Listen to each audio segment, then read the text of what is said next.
Vacío de poder en Sri Lanka. Los manifestantes irrumpieron en la residencia del primer ministro, ahora designado como presidente interino, tras la huida del país del mandatario Gotabaya Rajapaksa.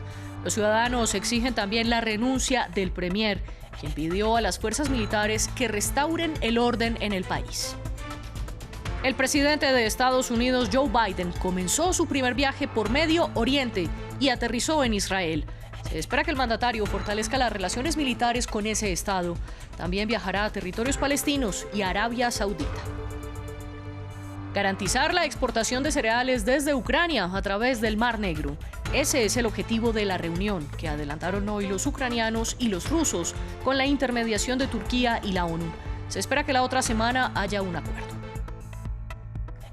Bienvenidos a las noticias de France 24. Yo soy María Clara Calle y gracias por estar con nosotros.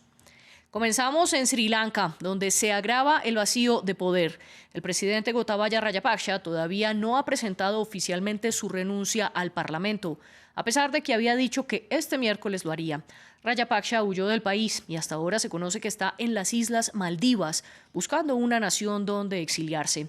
El primer ministro Ranil Wickremesinghe, que dejó el mandatario como presidente interino, pidió a las fuerzas militares hacer lo necesario para restaurar el orden después de que cientos de manifestantes se tomaran la residencia del primer ministro, exigiéndole que también renuncie. Conectamos a esta hora con Alejandro Godoy, experto en política y economía de Asia. Señor Godoy, bienvenido a France 24. Empecemos hablando sobre cuál fue el punto de quiebre para que esta semana el presidente Gotabaya Rajapaksa huyera del país y afirmara que va a renunciar. ¿Es el fin de la era de los Rajapaksa dictando los destinos de Sri Lanka? Sí, es un momento muy relevante, sobre todo porque su hermano Basil, quien era el ministro de Finanzas, ya desde el mes de marzo había renunciado. Eso quiere decir que se establece en una dinámica supremamente importante en cuanto a la imposibilidad de que ellos sigan en el poder. Es bien interesante también porque ya los partidos políticos del Parlamento, entre ellos Poder Político, con otros líderes supremamente relevantes, como es el caso específico de quien conocemos con el nombre del Plan de Madhuva Bandara, han establecido ya que van a hacer un gobierno interino y que el premier, quien está en el momento en el poder, debe abandonarlo totalmente para poder seguir con una transición en momentos tan complejos como sabemos, con una crisis que se establece prácticamente de forma alimentaria. Bueno, y el pueblo parece decidido a lograr cambios, pero ante esta ola de protestas y los aliados de los Rajapaksa aún en el poder, hay riesgos de una espiral de violencia. Totalmente, sobre todo porque nos encontramos ante una tormenta perfecta donde no tienen gasolina, no tienen materias primas, no tienen alimentos. Y como lo hemos visto en otras revoluciones a lo largo de la historia y en las más cercanas, cuando la gente está con un nivel de descontrol tan fuerte, pues, y donde vemos unas violaciones masivas de los derechos humanos, en este contexto lo que encontramos es la gasolina totalmente puesta sobre la mesa para entrar en un momento anárquico, que es lo que no se quiere dar. Eso es fundamentalmente lo que encontramos. ¿Y qué necesita Sri Lanka para salir de la crisis económica y política en la que se encuentra? Es muy complejo porque es un tema estructural que lo vemos ya de varias décadas. Tuvo una guerra civil entre 1983 y 2009, pero de igual manera también es la mano amiga de unos gobiernos muy cercanos, entre los cuales ya se ve India, el Fondo Monetario Internacional sobre una renegociación, pero sobre todo hablamos de una deuda superior a los 51.000 millones de dólares. Por ende, serán meses supremamente complejos y más que meses, años donde tendrán que aumentar todos los temas de impuestos y esto no va a gustar nada a la población. Meses complejos para Sri Lanka, es lo que nos dice Alejandro Godoy. Alejandro, gracias por estar con nosotros en France 24. Gracias a ustedes. Y cambiamos de noticia. Comenzó el primer viaje del presidente de Estados Unidos, Joe Biden, por Medio Oriente. Hoy aterrizó en Israel y desde allí habló en contra del programa nuclear de Irán. Se espera que Biden haga una declaración conjunta con los israelíes sobre los lazos militares.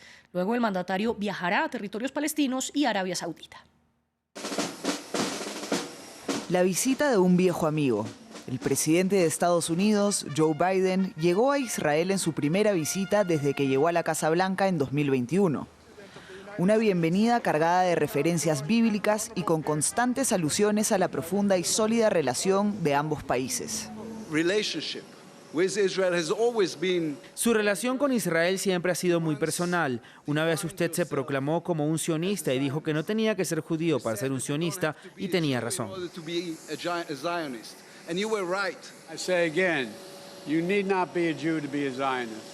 Lo digo nuevamente, no necesitas ser judío para ser un sionista.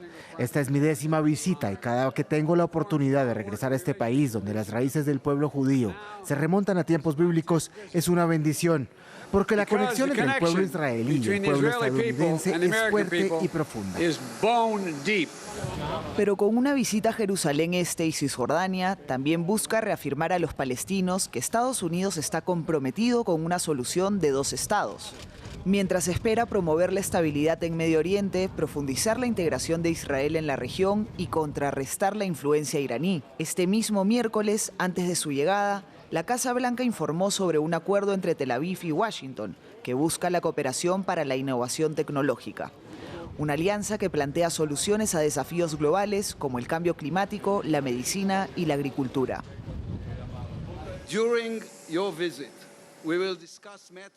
Tenemos temas de seguridad nacional. Discutiremos sobre construir una nueva arquitectura económica para las naciones del Medio Oriente, siguiendo los acuerdos de Abraham y los logros de la cumbre de Negev. Luego de reunirse con el presidente de la Autoridad Nacional Palestina en Cisjordania ocupada el viernes, se espera que Biden aterrice en Arabia Saudita y le pida al monarca de Riad que impulse a los aliados del Golfo para que amplíen la producción de petróleo, se genere más oferta con mayores extracciones y así se reduzca el precio de la gasolina, inflados por la guerra en Ucrania. Y mientras el presidente viaja a través de Medio Oriente, la inflación interanual en Estados Unidos aumentó a un 9,1% en junio. Este es el mayor incremento que ha habido en 40 años, lo que significa que los estadounidenses han tenido que pagar más por la gasolina, los alimentos y varios servicios. La respuesta fue que los mercados cerraron con pérdidas ante los temores de una acción más agresiva por parte de la Reserva Federal. Desde Washington, nuestro corresponsal Cristóbal Vázquez nos ampliaba previamente la información. Mientras que Biden está de visita en el Medio Oriente, hay malas noticias económicas en casa. La inflación vuelve a registrar otro récord. En junio, los precios de los productos y los servicios básicos subieron un 9,1% en Estados Unidos en comparación con el mismo mes del año anterior, una cifra alarmante, teniendo en cuenta que en mayo la inflación era del 8,6%. El alza en los precios de la gasolina, la subida precipitada en el alquiler y los altos precios de la comida catapultaron la inflación.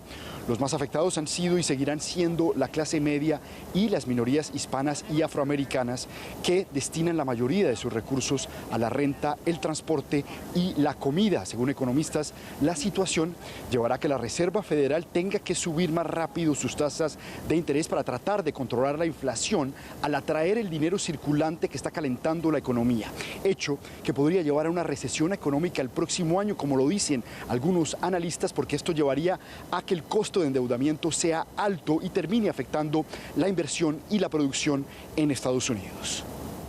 Otra de las noticias en Estados Unidos fue la publicación de un video sobre la inacción de la policía el día del tiroteo de Uvalde en Texas. En las imágenes difundidas por los medios de comunicación locales se puede ver que los agentes esperaron más de una hora antes de intervenir contra el tirador, quien asesinó a 19 niños y a 2 maestras en una escuela el 24 de mayo. Las familias de las víctimas expresaron su rabia e indignación. Los detalles con Amal Benotman en el siguiente informe. La falta de acción de la policía ante el atacante que mató a 19 niños y 2 profesoras en una escuela de Uvalde, en Texas, el pasado 24 de mayo, quedó en evidencia en un video difundido por medios de comunicación locales. Para ser sincero, no sé si realmente quiero verlo. No puede ser bonito, no puede ser agradable, así que probablemente veré todo lo que pueda, pero no lo quiero.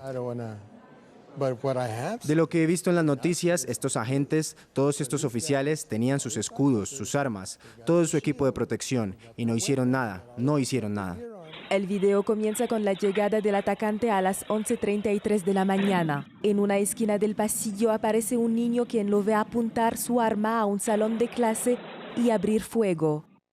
A partir de este momento, los disparos se suceden durante 3 minutos, hasta que llegan los primeros policías a las 11:36. Se dirigen hacia el aula, pero oyendo los disparos se retiran a una esquina. 36 minutos después, siguen en el mismo lugar. Uno de ellos incluso se sirve gel hidroalcohólico.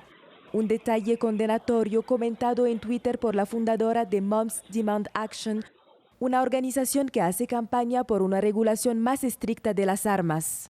The Statesman acaba de publicar las imágenes de vigilancia del tiroteo masivo en una escuela de Uvalde, en las que se ve a la policía con equipo de balística esperando en el pasillo de la escuela e incluso parándose para ponerse gel desinfectante mientras los niños y las profesoras son masacrados. A las 12:50 se escuchan disparos. Un equipo ha finalmente matado al asesino. Varias investigaciones fueron abiertas sobre el papel de la policía el día de la masacre, pero sus conclusiones no se han hecho públicas. Ahora nos vamos a Ucrania. Los rusos ejecutaron una serie de bombardeos en el sur del país. En la ciudad de Mykolaiv mataron al menos a 5 personas y en Zaporilla 2 misiles impactaron una fábrica, hiriendo a 14 personas. Esto ratifica la intención de Moscú de ganar poder en el sur ucraniano, a la par que refuerza su presencia en el este. Hoy, en la provincia de Donetsk, la ciudad de Bakhmut fue duramente bombardeada. Por otra parte, Corea del Norte reconoció a las autoproclamadas repúblicas independientes de Lugansk y Donetsk, un estatus que solo han reconocido Rusia y Siria, lo que llevó a Kiev a romper relaciones diplomáticas con Pyongyang. Entre tanto, Ucrania, Rusia, Turquía y Naciones Unidas lograron avances durante los diálogos celebrados en Estambul. El objetivo de dichas charlas es la retoma de las exportaciones de granos a través del Mar Negro, que es controlado por los rusos. El ministro de Defensa de Turquía aseguró que un pacto podría ser firmado la próxima semana. Sin embargo, los esfuerzos por poner fin a la guerra por la vía diplomática siguen en un punto muerto. Veamos el informe. Este avión aterrizó en el aeropuerto de Estambul. A bordo viaja una delegación de expertos rusos, ucranianos, turcos y los representantes de la ONU. Su objetivo, tratar de llegar a un acuerdo para asegurar la exportación de cereales desde Ucrania. Tras varios intentos, la confianza es baja, especialmente para Kiev, aunque el ministro de Exteriores ucraniano espera garantías de seguridad. Nos alegraremos de que los barcos lleguen a nuestros puertos y se marchen con seguridad para todos, tanto para los transportistas como para los propietarios de los cereales y también para nuestros puertos. Pero para que eso ocurra, tenemos que resolver el problema de la falta de confianza en Rusia, porque ninguno de nosotros, ninguno de los participantes en estas discusiones confía en Rusia. Por el momento, Rusia sigue manteniendo un bloqueo en el Mar Negro, que va desde la costa rusa hasta la frontera rumana e impide la salida de barcos ucranianos. Para permitir el paso de los barcos, Moscú exige inspecciones y el desminado de las aguas. Kiev se ha negado hasta ahora a este último punto. En el centro de los debates está la creación de corredores marítimos. El tiempo para llegar a un acuerdo sobre las exportaciones de granos se está acabando. El precio de los alimentos aumenta, lo que hace temer una hambruna, especialmente en África. Ucrania es el 5º exportador mundial de trigo y el 4º mayor exportador de maíz. El país también representa el 50% del comercio mundial de semillas y aceite de girasol. Por el momento, 20.000 millones de toneladas de grano ucraniano siguen bloqueadas en los puertos de la región de Odesa. Turquía dice que tiene 20 barcos en el Mar Negro listos para embarcarlas, pero todavía no se ha llegado a un acuerdo. Y terminamos en Reino Unido, donde se realizó la primera ronda de votaciones en el Parlamento para escoger al reemplazo del primer ministro Boris Johnson. De los 8 candidatos que se habían inscrito ayer, solo 6 lograron pasar a la segunda ronda, que se llevará a cabo mañana, pues no lograron obtener el mínimo de 30 votos requeridos para continuar en la contienda.